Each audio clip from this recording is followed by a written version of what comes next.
guess once we get into the season, depending on how he plays, I'll be interested to see how some of those prominent journalists who really love thumping their, I wasn't gonna say Bible, but like I don't think like left-wingy people thump a Bible.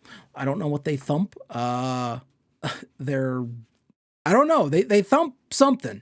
They like really letting everyone know their views. They don't like when other people let people know their views, but I'll be interested to see kind of how his coverage goes. Honestly, I do think it could be a situation where if he struggles, they're going to come for him, right? A lot of those people, they're going to take joy in him not performing very well, right? They're going to be happy that he's not performing very well because he went on stage with Donald Trump.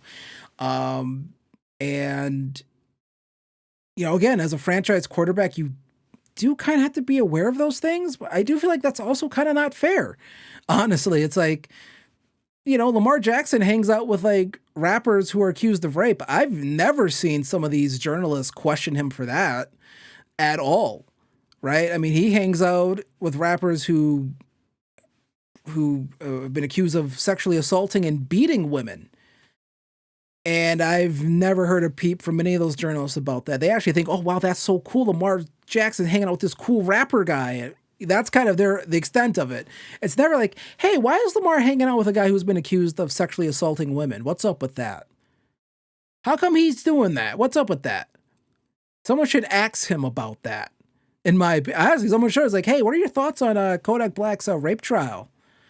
He probably wouldn't have much of an answer for that, but, you know, hey, you know, in life, you have to be careful of who you associate with, even if you're a normal person. And when you're a star quarterback, I feel like you should probably try to avoid associating with too many, I would say, controversial kind of figures. And Donald Trump would definitely be a figure like that. Brandon, I think any president, especially in our modern day and age, with how politically charged everyone on the internet appears to be, you know, you kind of have to be careful about that. But at the end of the day, I'm sure it's more of just, like I said earlier, the president, people said, hey, do you want to go on stage with the president? He's like, yeah, sure, the president. That's cool. Granted, he is from Utah. And he went to Ole Miss. So,